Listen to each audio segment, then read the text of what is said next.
അഥവാ ആർട്ടിഫിഷ്യൽ ഇന്റലിജൻസിന്റെ വരവോടെ ഒരുപാട് മാറ്റങ്ങളാണ് നമുക്ക് ചുറ്റുമുണ്ടായത്.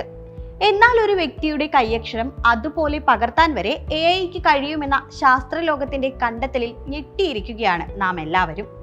കാരണം ഒരു വ്യക്തിയുടെ ഐഡന്റിറ്റിയാണ് അവരുടെ കൈയക്ഷരം എന്നത്. അതുകൊണ്ട് തന്നെ ഈ സംവിധാനം കൂടുതൽ പ്രചരിച്ചാൽ വ്യക്തികൾക്ക് അവരുടെ കൈയക്ഷരത്തിന്റെ ഉടമസ്ഥാവകാശം വരെ നഷ്ടപ്പെട്ടേക്കാം. ഹാൻഡ് റിട്ടൺ ടെക്സ്റ്റ് എന്നതിനെ പ്രതിനിധീകരിക്കുന്ന ചുരുക്കെഴുത്താണ് HWT എന്നത്. കൈയക്ഷരം അനുകരിക്കാൻ AI നടത്തിയ ശ്രമങ്ങളിൽ ഏറ്റവും അധികം വിജയിച്ച HWT AI സൃഷ്ടിച്ചിരിക്കുന്നത് അബുദാബിയിലെ Mohamed bin Zayed university of artificial ഇന്റലിജൻസിലെ ഗവേഷകരാണ്.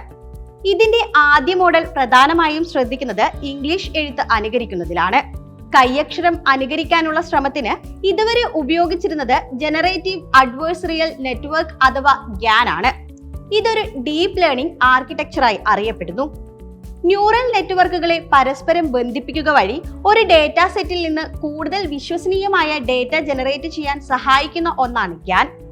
എന്നാൽ കൈയക്ഷര അനുകരണത്തിൽ GANന് വേണ്ടത്ര കൃത്യത ആർജിക്കാനായില്ല. HWT AI സൃഷ്ടിച്ചവർ GANന് പകരം വിഷൻ ട്രാൻസ്ഫോമേഴ്സ് എന്ന് അറിയപ്പെടുന്ന ന്യൂറൽ നെറ്റ്വർക്കാണ് പ്രയോജനപ്പെടുത്തിയത്. ഇത് കമ്പ്യൂട്ടർ വിഷൻ ടാസ്കുകൾക്കായി സൃഷ്ടിച്ചതാണ്. വിഷൻ ട്രാൻസ്ഫോമറുകൾക്ക് ഒരു ചിത്രത്തിലെ ഭാഗങ്ങളെ കൂടുതൽ സ്പഷ്ടമായി വേർതിരിച്ചറിയാൻ സാധിക്കും. എന്നാൽ ഒരാളുടെ കൈയക്ഷരം അനുകരിക്കണമെങ്കിൽ അയാളുടെ എഴുത്ത് വിശദമായി പരിശോധിക്കണം. എഴുതിയ ആൾ അക്ഷരങ്ങളെ എങ്ങനെ യോജിപ്പിക്കുന്നു, വാക്കുകൾ തമ്മിൽ എത്രമാത്രം അകലമിട്ടിരിക്കുന്നു തുടങ്ങിയ കാര്യങ്ങൾ വ്യക്തമായി മനസ്സിലാക്കിയ ശേഷം നടത്തുന്ന ശ്രമങ്ങൾ മാത്രമേ വിജയിക്കൂ. നിലവിൽ ഇംഗ്ലീഷിൽ മാത്രമാണ് ഇത് പ്രവർത്തിക്കുക. അറബിക് അടക്കമുള്ള മറ്റ് ആഗോള ഭാഷകൾ HWT AI പരിശീലിപ്പിക്കാനായിരിക്കും ഇനി ഗവേഷകരുടെ ശ്രമം.